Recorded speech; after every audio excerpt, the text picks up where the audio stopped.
The Opinion with Michael J. back to you again. I wanted to go over a couple points that I'd like to emphasize with respect to the Jordan Peterson video of January 2 with Pierre Poilievre.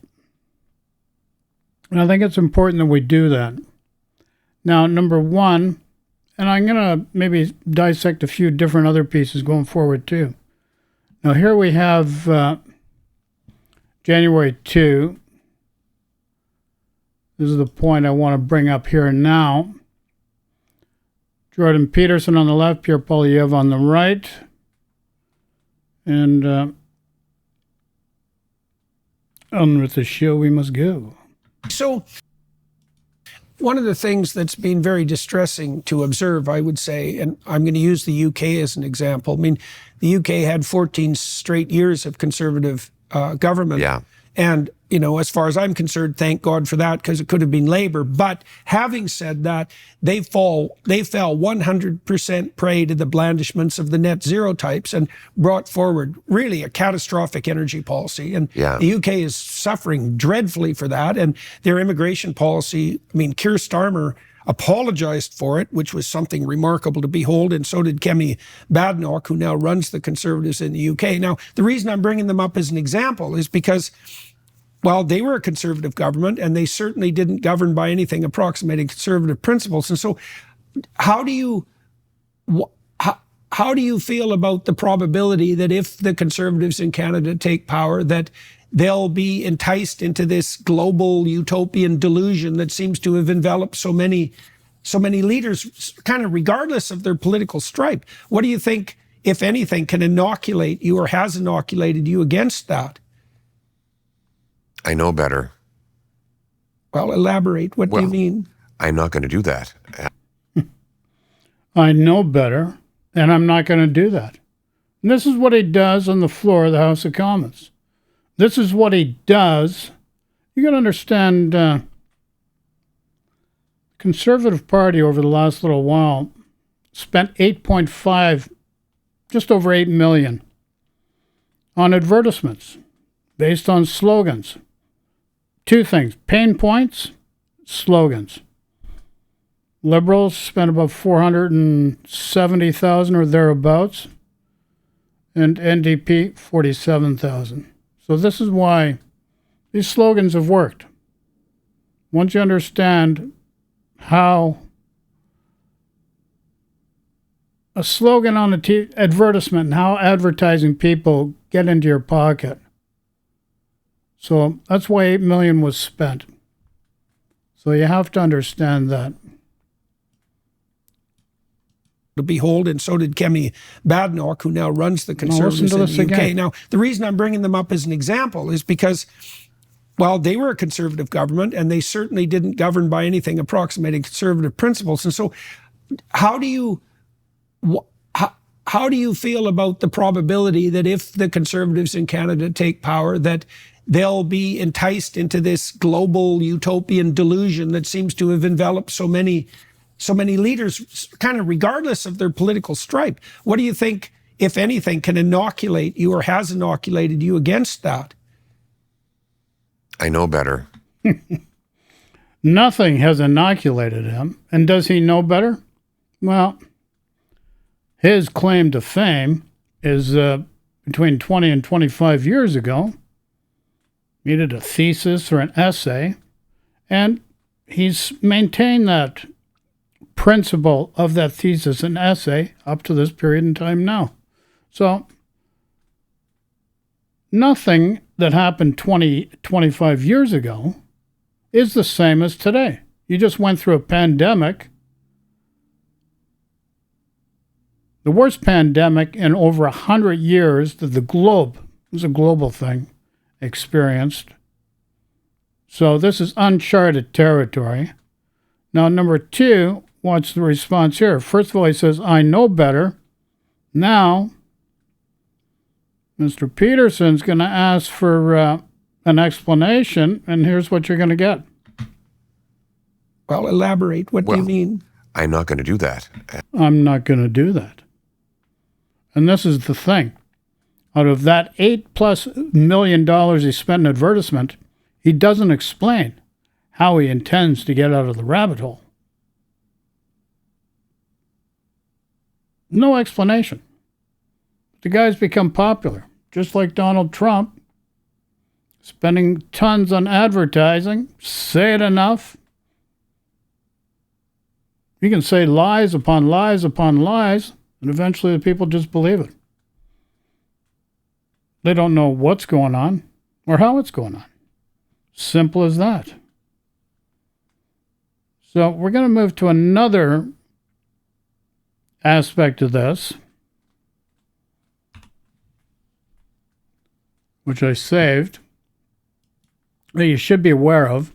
Same video, and it's right at the end. Right. All right. Well, thank you, sir. It's very good to talk to you. Hopefully it won't be 2.5 years before we speak again. No, we should do it more often. Yeah, well, it's a very good forum for apprising people of your plans and your progress. Also, I, on behalf of all Canadians, want to thank you for your immense courage and the personal political and non-political price that you have paid for standing up for your convictions and defending freedom of speech, because I know you have paid a very big price for that. But you have never bent, you have never backed down, you've had a spine of steel, and there are countless other people who will have the freedom to express themselves because you paid the price for them. So thank you. Well, thank you, sir. It's been a privilege, far more than a price, definitely, and it continues to be that way. Now, I disagree here. I really think that Mr. Peterson has abused his privilege as a certified professional under the province of Ontario, and taking what has happened there and pointed the finger at the feds that have nothing to do with it,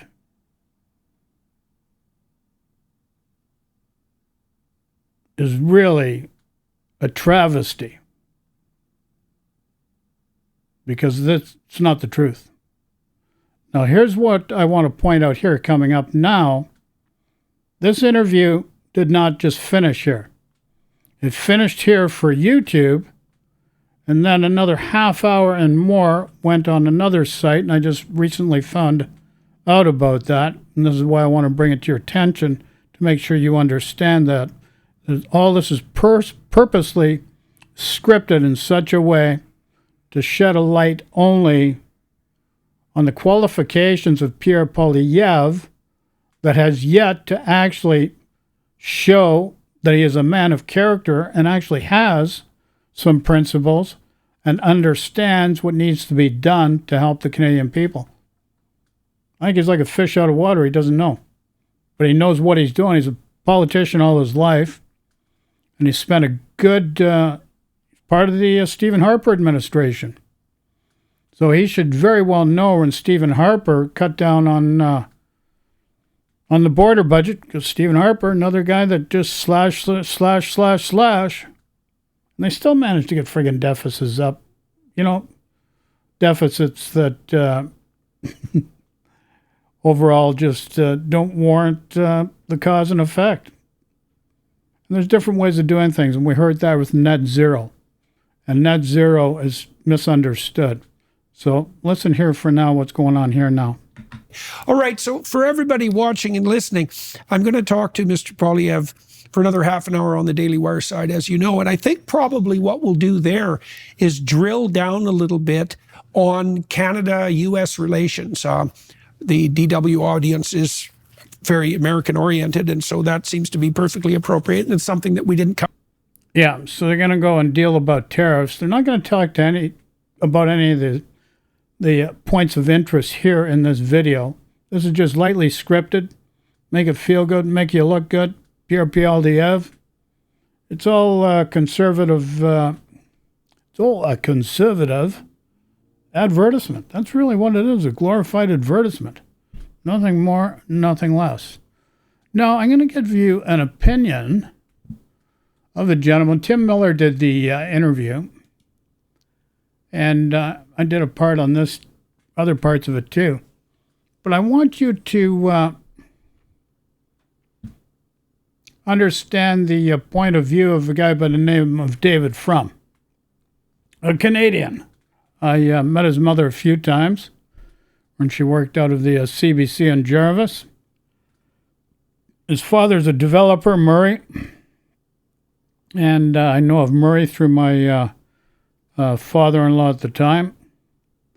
So David worked under, he's a conservative all his life too, but he's a very intelligent man. He has a really good understanding of the history of politics, especially American politics, because he was in the George Bush Jr. Administration. But I'd like you to see his viewpoint on tariffs and understand the tariff situation as it should be understood and not in the manner that people are misleading you to on the Canadian front lines. So this is tariffs here. You'd mentioned the populism that is tariffs, or the non-populism. I wanted to share with you something that I feel like David Frum is particularly suited to respond to. We have Mark Andreessen, one of our new oligarchs, who a big venture capitalist, advisor to Trump, seed investor in the free press. He posted this. This is a really remarkable chart of tariffs as a percent of total federal revenue. And essentially, what it shows is that from 1790 through the Civil War, about much of the federal revenues came from tariffs, over 80%. From the Civil War through basically World War I, it was above 50%. Then it drops greatly after World War. Yeah. So this is a tweet posted by Donald Trump. And Trump quotes, he's showing this Mark graph, but Trump quotes here, the tariffs and tariffs alone created the vast wealth for our country. Then we switched over to income tax. We were never so wealthy as during this period. Tariffs will pay off our debt and make America wealthy again.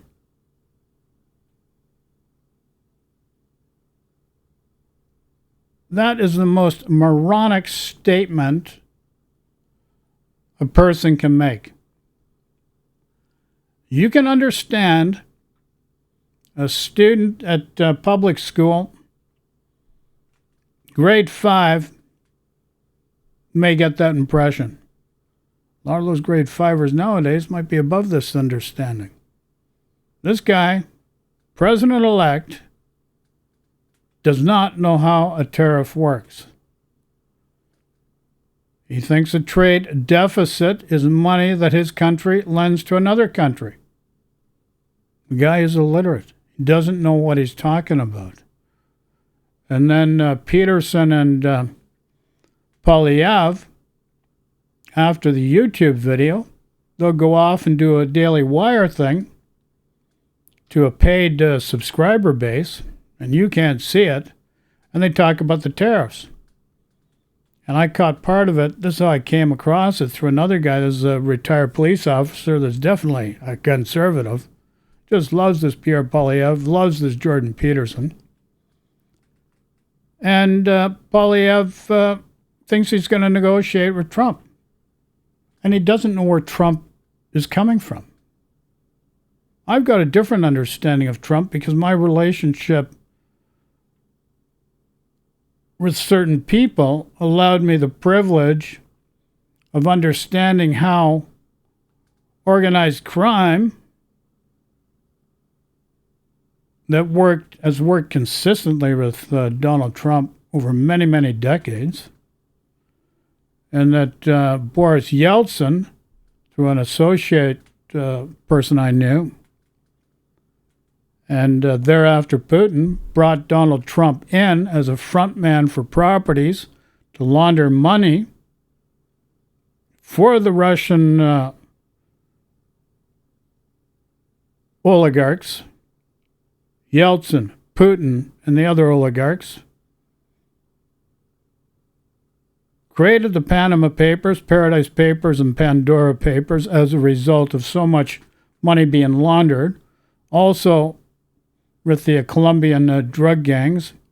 Also, a lot of the armaments that need to be sold off were filtered out through the black market for a profit and got in the hands of gangs in North America, around the world. The things you guys don't, you people do not understand, you're not privy to. Even a lot of people that get intelligence are not privy to these things.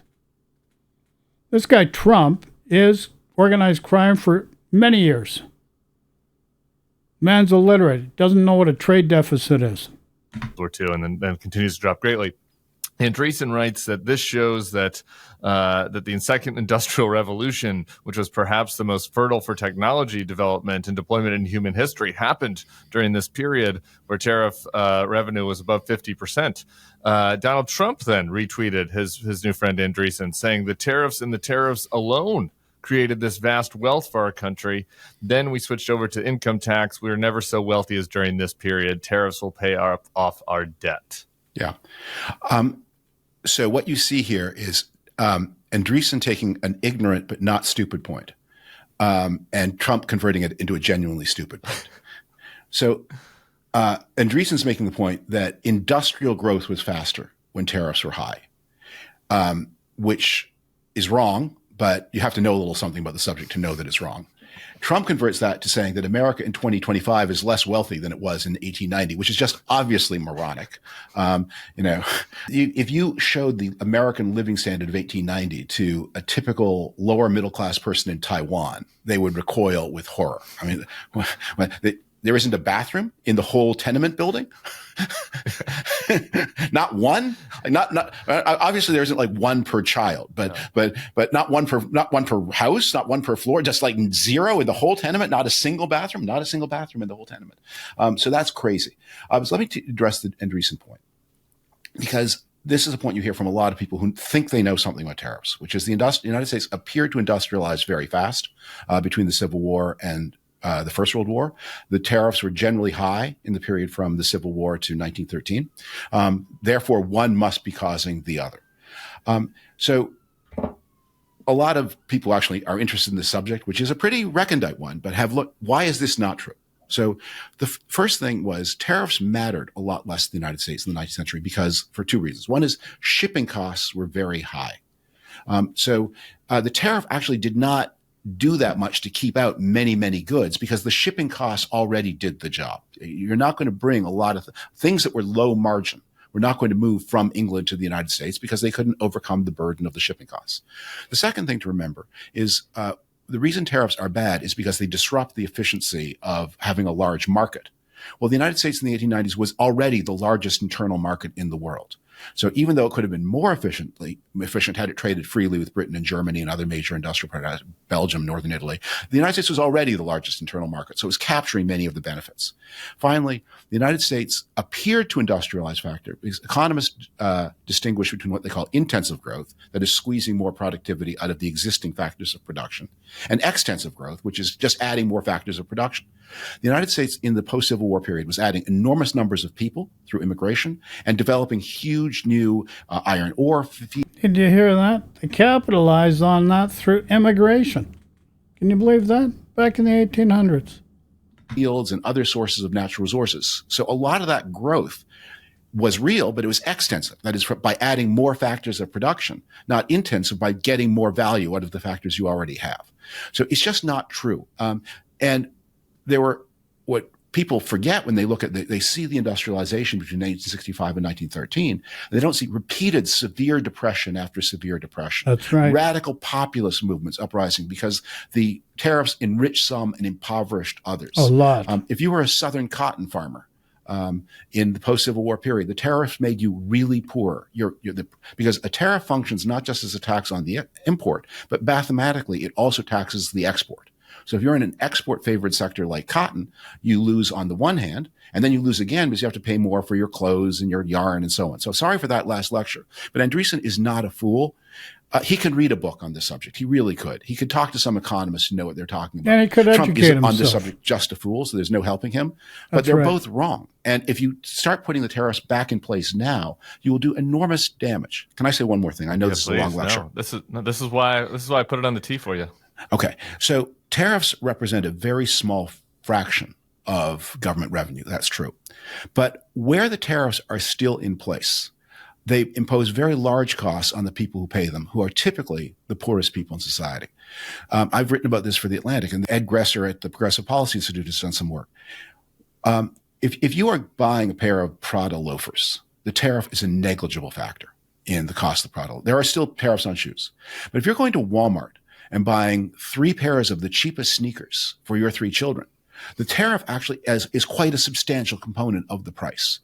Yeah. And there is this weird pattern where tariffs on women's clothing are higher than tariffs on men's clothing. Tariffs on plastic plates is going to be higher than the tariff on China plates, which is less than the tariff on fine China. That you can just see there's a sex and class bias. Probably not that anyone put there on purpose, but it's more that why does the tariff get taken off? Is it somebody has the clout to get it taken off and they didn't? But in general, in the life of the poor, tariffs are an important cost. And if you have more tariffs, they will be an even more important cost of the lives of the poor. Yeah, this takes me to, I don't even know if Andreessen's making a dumb point or if he is just buttering up Trump. Like the idea that he sends this is one thing, but that Trump then sees it. Yeah. And he's advising Trump. To me, this seems like the kind of thing that I know would make Mr. Trump happy.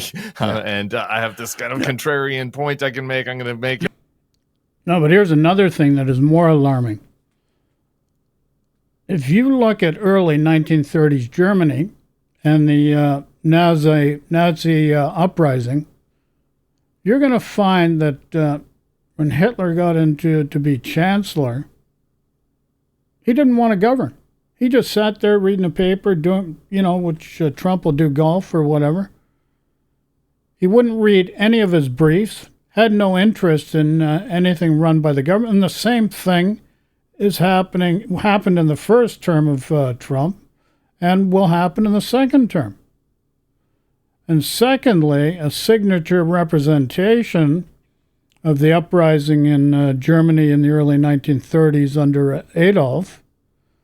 He put into power people who were not qualified for the job. Same thing that is happening with, or happened with the first term of Trump. It's happening with the second term of Trump. It's going to be deeper with Project 2025.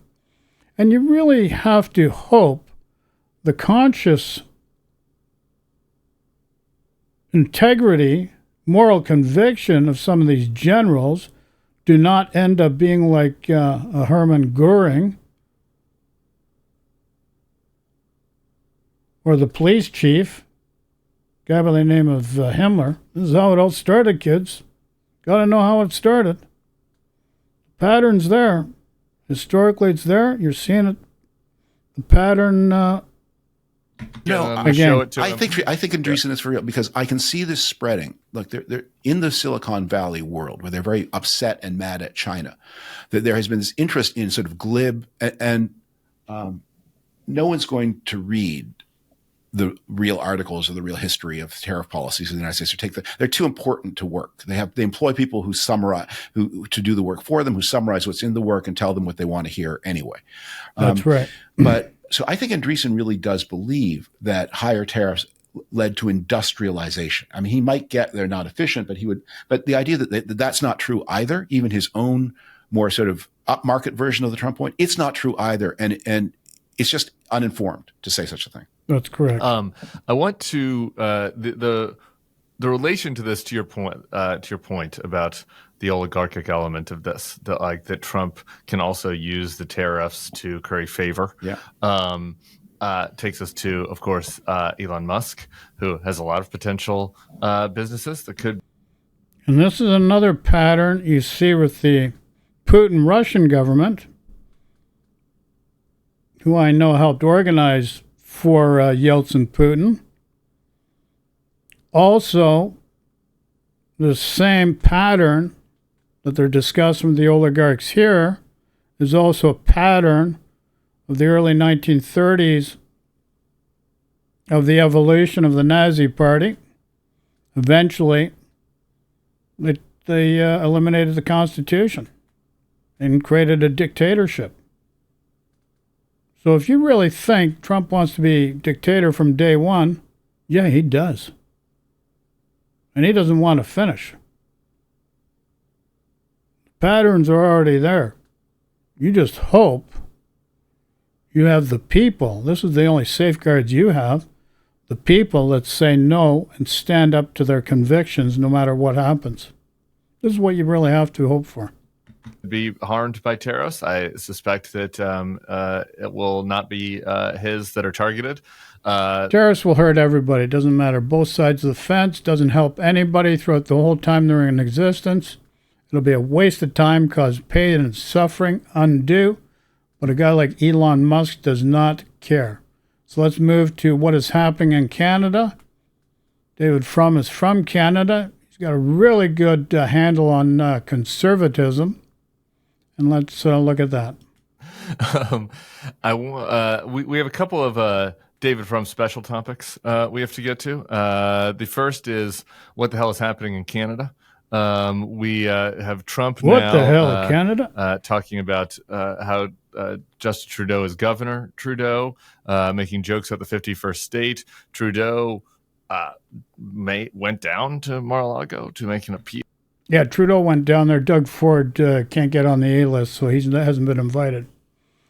But the thing is, Trudeau now is, as at today, tendered his resignation, and he had to because his own caucus was not going to support him, which is rather unfortunate. I think things could have been done differently, but nonetheless, that's the case. But understand here, this viewpoint, this would be for the resignation of Justin Trudeau. To Trump directly. Trudeau has his own major domestic problems, and there is a conservative kind of rising, it looks like, to challenge or potentially upend Trudeau in Canada. Everybody kind of uses the Trump of whatever shorthand, and he seems like a more traditional conservative to me. But so I'm curious your view on both sides here, what Trump is doing and what's happening up north. What's happening in Canada is a very familiar Canadian process, which is Canadian this federal is governments true. tend to last 6 months or 10 years. It's very rare to get a 4-year Canadian government. After year 10, the roof falls in. And that process is happening to Justin Trudeau. Now, the roof falls in for different reasons. Every time it's your 10 years are up. So his reasons are special to him, but he's generally falling into 10 years. Or it will be 10 years next year. The roof falls in. So what's ailing him are an inescapable everywhere problem, a profoundly deep problem, and then a special little spicy irritant. So the thing that is really crushing him is housing costs. Canada is a much more urbanized society where the job markets are really the biggest job markets are 4 cities: Vancouver, Calgary, Toronto, Ottawa. Vancouver is oceans on one side, mountains on the other. Building is hard. Toronto is flat, but it's surrounded by a green belt. Plus, eventually, when you get big enough, the city chokes on its own traffic. So you can't extend in all directions because people don't care about how many miles they are from the center. They care about how many minutes they are from the center. Same thing is happening in Ottawa and to a lesser degree, Calgary. So where the jobs are, housing is not being built in sufficient numbers. Plus, Trudeau dramatically expanded immigration to Canada. Canada has had a successful immigration policy where the immigrants tend to be higher end, better educated, more affluent. But guess what? That means they're more effective competitors and bidders in the housing market. So there's this national housing shortage where the jobs are, and it's making everybody crazy. Yeah, and you've got to also understand that the property issue is a localized issue, just like crime is a localized issue. It's not a federal issue. So you've got crime as a localized issue, property values as a localized issue. And this is what you have to understand. So the property values, it's out of the wheelhouse of the feds. It's more a provincial issue. And this is where the provincial government in a place like Toronto, Ontario, is a conservative government. And they've done more to create the problem by their own actions. So the Conservatives have created the problem. And do you really think you're going to solve the problem by bringing in a conservative federal government? Not going to do it. All these guys on the federal conservative level, Pierre Poilievre, The only thing he's got in his wheelhouse, which has been used by the federal conservatives for many, many decades, for pretty much a century in time and totality, is tax breaks. Tax breaks just lift up the corporations. So we've got a situation where we've got corporate terrorism now. Can you believe that? We're using that word? Corporate terrorism. That's really the major concern that we need to deal with. That's why you have rental prices so friggin' high. Unbelievably high. I'll give you an example here. This is Poilievre, December 31. This is his slag on Trudeau called wackos. Like, you're going to take this guy serious? This Poilievre? Hasn't even got a security clearance, so he can't be privy to high-value international security briefs. And look at the average rent in Canada. Now, Toronto, Mississauga, North York, that's under a conservative government by the name of Doug Ford in Ontario. Burnaby in Vancouver, that's under an NDP government in Vancouver, BC. So,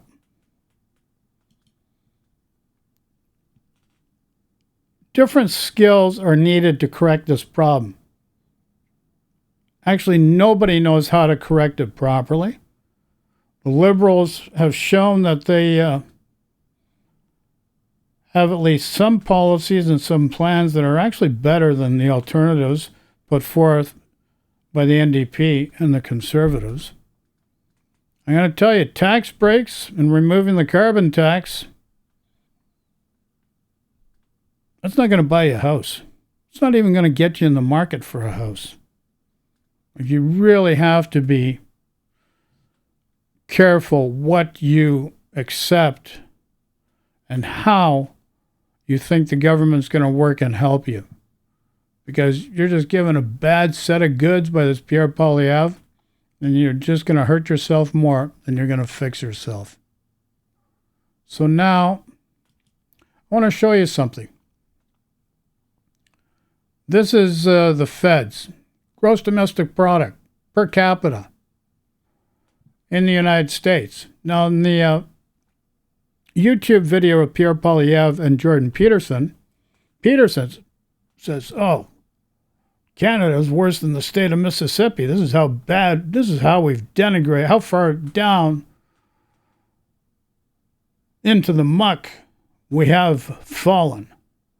I quoted Mississippi my last, and no, it wasn't Mississippi. Or sorry, it was Mississippi. I used Missouri, but it was Mississippi. Now look at Mississippi. Annual GDP, but let's look at their GDP per capita. Mississippi, 47,190. Expected, which is forecasted for 2024, 53,000. Now, if you look at Canada, GDP per capita, 2023, is 73,000. So you're given bad information. And you're relying on bad information given by these authority figures. You give your power away to them, thinking they're going to give you what you need to make a well-calculated, positive, good decision. And it's not true. We're giving you an ideological viewpoint that only serves them and a select few of the population. Does not serve the people that need the serving too. We've wiped out in Canada and the U.S. since at least 1985, Reagan era, Mike Harris era in Canada. So it's a minimum 40 years. You've wiped out the middle class. And the middle class provides the balance for democracy under the capitalist society that we both exist under, between the 49th north and south of the parallel. Middle class has been wiped out. But you're always being sold a bad bill of goods. You're not being given the truth. And GDP, even Ontario's GDP, more than Mississippi. Now, come on. Like, it's really sad. And substantially so. But here's another interesting thing. Let's look at the United States, all the different states. And with the David Frum interview, and how David Frum inferred that this situation that Trudeau's in, which Biden was in, and also Kamala Harris subsequent to that was in, was a situation that's a problem around the world, and it's a malady that is affecting everything, and it's misconstrued in such a way that electorate, the general public that elect the governments, are going far right wing for all the wrong reasons for the most part. And I'll explain. The United States has had the best recovery from COVID-19 of any country in the world. Look at the GDP growth. These are phenomenal rates of return, all positive. And yet Joe Biden, Sleepy Joe, one of the greater understanders of how to apply and utilize policy to benefit the people in a country, gets thrown to the friggin' curb so you can put a criminal into power. Trump has the same MO, and you see the same patterns in his first term, and it's going to see it more pronounced in his second term, very similar to the early 1930s. Understand, under the president of Hindenburg at that time, Panin was one of the vice chancellors that was fighting with this other gentleman, ends with LEA. I forget his, Chris Lee or whatever his name was, who ended up getting assassinated in the end by the Gestapo, as most of these guys ended up getting. They're trying to be good civil servants with self-interest. They all had self-interest, trust me. It used to be a lot worse than it is now, but it's still happening. But you put organized crime in the driver's seat of the United States of America, Trump. And let's hope he doesn't invade Mexico and Canada. He's perfectly capable of trying it. Hopefully the generals don't go for it. But here you go. GDP, phenomenal growth, best in the world, and you still kick the guy to the curb. And you have to understand, Canada, GDP of Canada, is only comparable to the state of Texas. All of Canada, GDP, is comparable to the state of Texas.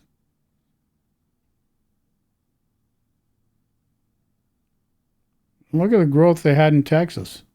And so these conservative Republican states that have benefited, been slagging this guy Biden, but that was the best thing that could ever have happened to them.